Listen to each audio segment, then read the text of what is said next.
بسم اللہ الرحمن الرحیم۔ السلام علیکم۔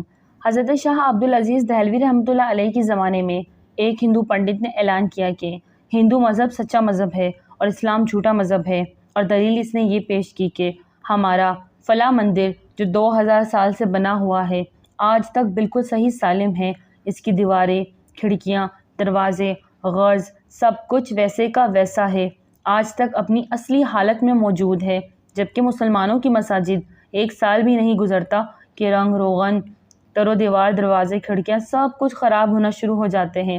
لہٰذا یہ اس بات کی دلیل ہے کہ اسلام مٹنے والا ہے اور ہندو مت باقی رہنے والا ہے۔ مسلمانوں کی اکثریت اس پروپیگنڈے کا جواب دینے میں ناکام رہی اور اس کی وجہ سے لوگ بہت شش و پنج میں مبتلا ہو گئے۔ اس پروپیگنڈے کا روک تھام کیسے کیا جائے؟ ایسے میں حضرت شاہ عبدالعزیز دہلوی آگے آئے اور اس نے اعلان کیا کہ اس کا جواب میں دوں گا۔ پنڈت نے کہا، کیا جواب ہے؟ حضرت نے کہا، ایسے نہیں، اسی مندر کے دروازے پر جواب دوں گا۔ مقررہ وقت پر مسلمان اور ہندو سب جمع ہو گئے کہ دیکھیں کیا جواب دیتے ہیں۔ حضرت صاحب مندر کے دروازے پر کھڑے ہو گئے اور قرآن کی آیت پڑھی۔ ترجمہ: اگر اللہ تعالیٰ اس قرآن کو پہاڑ پر بھی نازل کر دیتے تو وہ پہاڑ بھی اللہ تعالیٰ کے جلال سے ڈر کے ٹکڑے ٹکڑے ہو جاتا۔ آپ آیت پڑھتے جاتے اور مندر کی در و دیوار، دروازوں کی طرف انگلی سے اشارہ کرتے جاتے۔ ایسے میں اللہ تعالیٰ نے آپ کے ہاتھ پر اپنے دین کی حقانیت کی کرامت ظاہر کر دی اور مندر کی دیواریں گرنا شروع ہو گئی اور دروازے ٹوٹنے لگے۔ مسلمانوں نے اللہ اکبر کا نعرہ لگایا۔ پنڈت نے جلدی حضرت کے قدموں میں گر گئے اور کہا، بس کریں، بہت ہو گیا، لیکن اس کی حقیقت تو بتا دیں کہ یہ کیا ہوا۔ آپ نے فرمایا، اللہ تعالیٰ قرآن میں فرماتا ہے کہ قرآن اگر پہاڑ پر نازل کر دیتے تو وہ بھی اپنی جگہ نہیں ٹھہر سکتا، پھر اس مندر کی کیا مجال ہے کہ یہ اپنی جگہ پر کھڑا رہتا؟ یہ تو مسجد کی عظمت ہے کہ اس میں روزانہ قرآن پڑھا جاتا ہے، پھر بھی اپنی جگہ پر کھڑا رہتا ہے۔ اورنگزیب عالمگیر کے دربار میں ایک بہروپیہ آیا اور اس نے کہا، میں بہروپیہ ہوں اور میں ایسا بہروپ بدل سکتا ہوں کہ آپ میں سے جن کو اپنے علم پر بڑا ناز ہے اس کو بھی دھوکہ دے دوں۔ میں بھیس بدل لوں گا، آپ پہچان کر دکھائیے گا۔ عالمگیر نے کہا، منظور ہے۔ اس نے کہا، حضور آپ وقت کے شہنشاہ ہیں، اگر آپ نے مجھے پہچان لیا تو میں آپ کا غلام ہوں، لیکن اگر میں نے ایسا بھیس بدلا کہ آپ مجھے پہچان نہ سکے تو آپ سے 500 روپیہ لوں گا۔ شہنشاہ نے کہا، شرط منظور ہے۔ 1 سال کے بعد جب اپنا لاؤ لشکر لے کر اورنگزیب عالمگیر ساتھ انڈیا پہنچا اور مرہٹوں پر حملہ کیا تو وہ اتنی مضبوطی کے ساتھ قلعہ بند تھے کہ اس کی فوجیں وہ قلعہ توڑ نہ سکی۔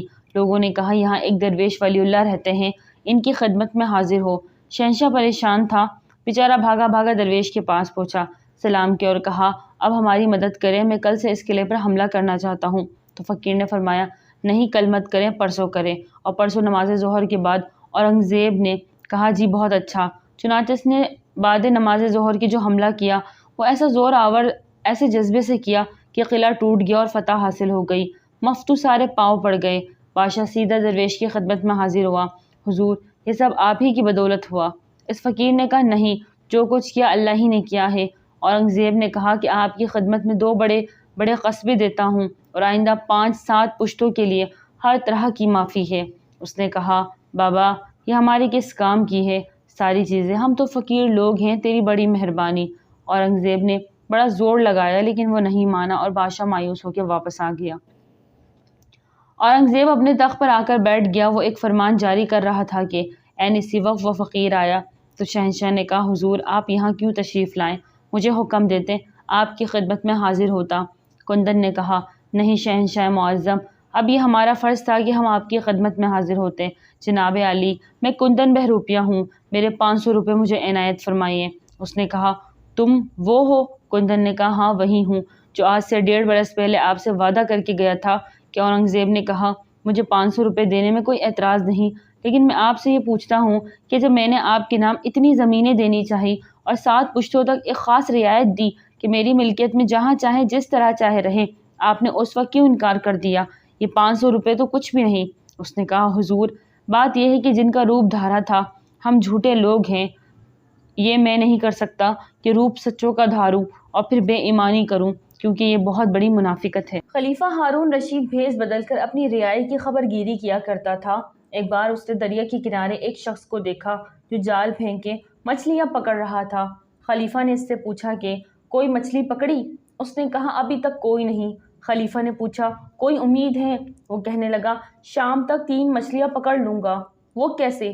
خلیفہ نے حیران ہو کر پوچھا۔ 3 ہی کیوں؟ وہ کہنے لگا برسوں ہو گئے ہیں ایسے ہی زندگی گزار رہا ہوں، قدرت میرے لیے روز 3 مچھلیوں کا انتظام کر دیتی ہے، جو ہی 3 مچھلیاں پکڑتا ہوں تو جال اٹھائے گھر چلا جاتا ہوں۔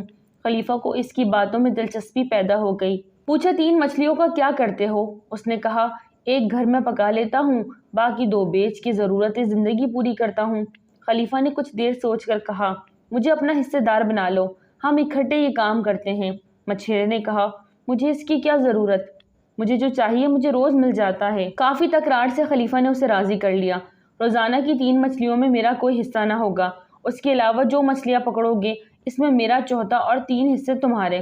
خلیفہ نے نئے جال اور ضروری سامان کے لیے مچھیرے کو کچھ سکے دیے اور کہا اگر میں نہ آ سکوں تو مجھے بغداد ملنے آ جانا، میرا نام ہارون رشید ہے۔ اللہ کی قدرت، خلیفہ کی پارٹنرشپ کے بعد مچھلیاں بڑھنا شروع ہو گئی۔ مچھلیاں پکڑنے والا اپنی 3 مچھلیاں علیحدہ کر لیتا، بقایا مچھلیاں فروخت کرتا اور خلیفہ کا چوتھائی حصہ الگ کر لیتا۔ اس وقت سونے چاندی کے سکوں کا رواج تھا۔ وہ شخص خلیفہ کی اشرفیہ ایک برتن میں جمع کرتا گیا۔